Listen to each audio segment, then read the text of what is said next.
Shalom. I just completed Seder Nashim in the Mishnah. It's for the ascent of the soul of my neighbor and friend and my father's friends, Dave Hoffman, David ben Itzchak. Okay? The tradition is to study Mishnayos in someone's memory because the letters of Mishnah, Mem, Shin, Nun, Hey, are the same as the letters of Neshama. Nun, Shin, Mem, Hey. Neshama means soul. Major work, as I've said, first codification of Jewish law after the Bible. It has 6 sections, 6 books. The third one, I finished half of it, is called Nashim, literally woman, and the bulk of it is, shall we say, laws concerning marriage.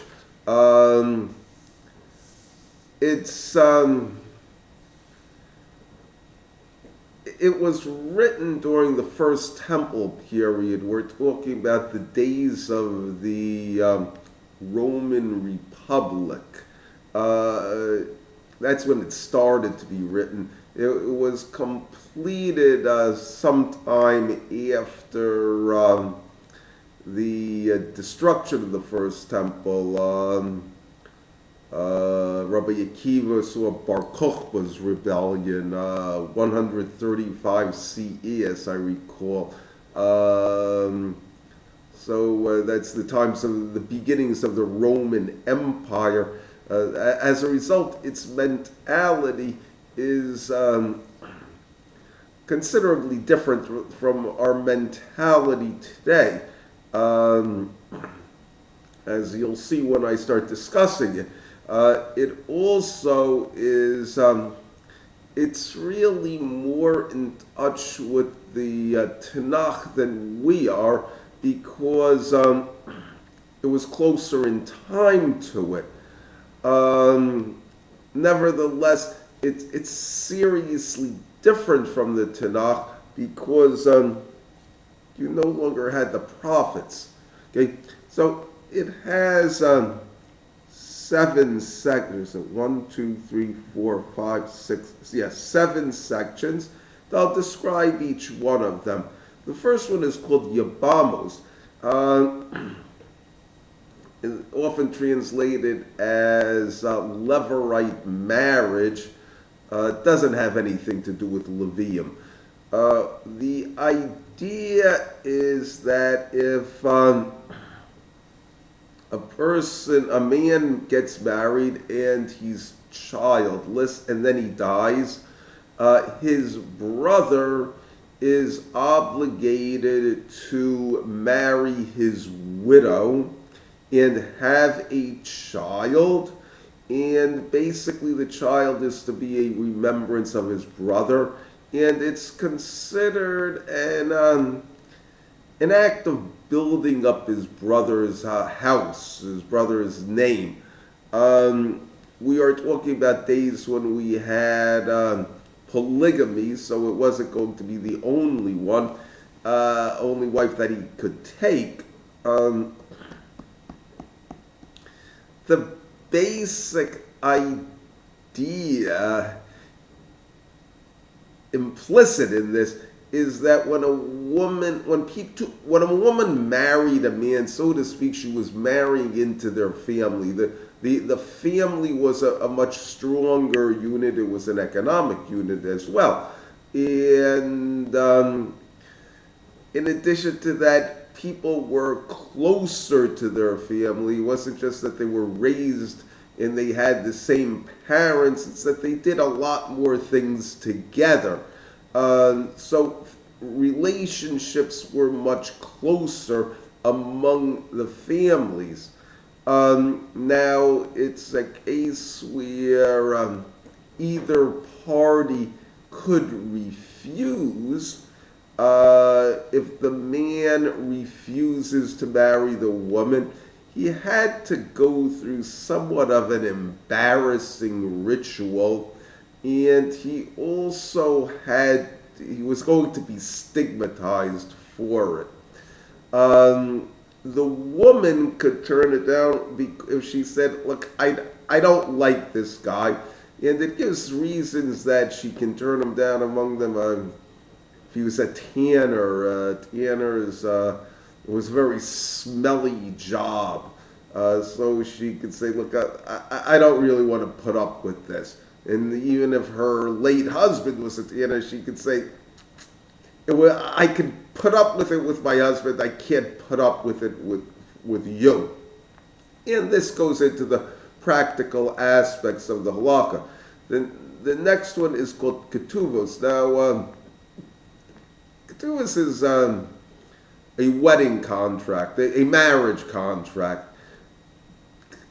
The main thing about it in this is that if a man was going to divorce his wife, then he had to pay her a large sum or a sum of money that was included in the ketubas, which was considered a significant sum of money. The idea is that he shouldn't be able to divorce her so easily. It was going to cost him. And then you have various situations where the amount that he'd have to pay her to divorce goes up if he's a bad husband, so he can't get rid of her so much. Or if she's a bad wife, the amount goes down. It's also an issue in inheritance that when the man dies, that the wife would have a claim on his assets for her ketubah. A lot of this deals with second marriages or multiple marriages, where the orphans are not necessarily the children or the sons of the man's wife. So it fleshes out priorities in inheritance. The next one is nidarim. It's real. It's not. It has relationship in marriage, largely because a man can nullify his wife's oaths. Now, often the language, the issue of the oaths was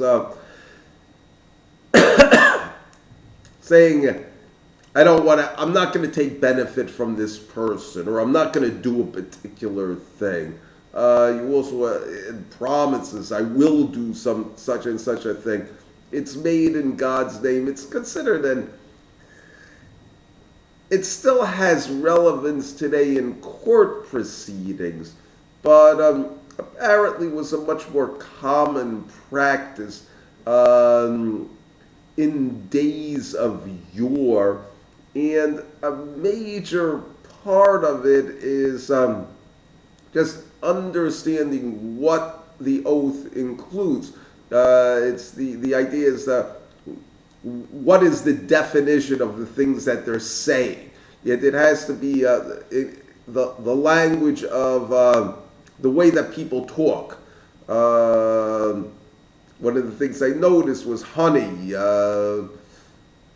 Running conflicts that I have at times is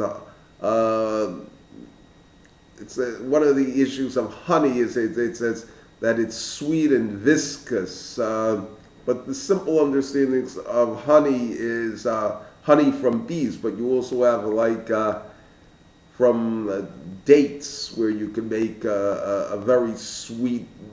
You basically crush them and you soak them in water and you have date honey. But it's one of the things that Israel is praised with for the richness of its dates. But if a person says that swears they're not going to eat honey, does it apply to date honey? It doesn't. The next one is sota, and this is an interesting parak. A sota is A woman, looking at it from the standpoint of the Chumash, which is not really the same way that the Mishnah looks at it, a sota is a woman who is suspected of adultery. From the standpoint of the Chumash, you really don't know. There's a definite suspicion, but you really don't know. It could be that the husband just is very jealous and there's really nothing to it. Okay? And you have a ritual, it's basically a trial by ordeal, which if she goes through this, passes this trial, that it either establishes or rebukes whether she actually wasn't an adulteress. The idea is to make peace in the home. She went through this miserable ordeal, and she emerged okay, so there's really nothing wrong with her. But if all sorts of horrible things happened to her, then she really didn't do it. Okay. From the standpoint of the Mishnah, it's a case where she really did commit adultery. She just simply was not caught in the act. Everybody knows she did it. Her husband is. There's really little doubt that she did it. However, she wasn't caught red-handed, and the idea is to get her to admit her transgression with a very minor hedge that she didn't actually commit adultery. A major part of this is that she had to, in order to obligate her to go through this ritual, and the Mishnah goes in detail about it. Okay, she had to be alone with a man, and her husband had to have specifically told her, "Do not be alone with this man." The question really only remains is, what did she do while she was alone with him? So you could say, well, maybe she just simply backed out, but it's there's a material, the Mistama, she did it. That's the basic idea. It also ends by saying that basically when adultery became common in Israel, that they stopped doing this because part of the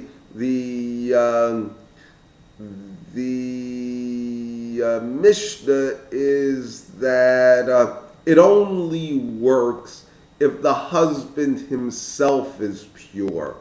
So the idea is once everybody basically was dirty, then it no longer worked. And then it goes into details about basically the loss in power of the Jewish legal system, because it's a principle today, really, in law. The idea is that in order for something to be a criminal act, it must only be done by a small number of people. So to speak, if everybody's murderers, it actually talks about that, is that if everyone's committing murder, then you can't say, well, we caught this guy committing murder and we're going to punish him or execute him for this. It has to be that murder is an unusual occurrence. Therefore, this person has violated the standards of the community.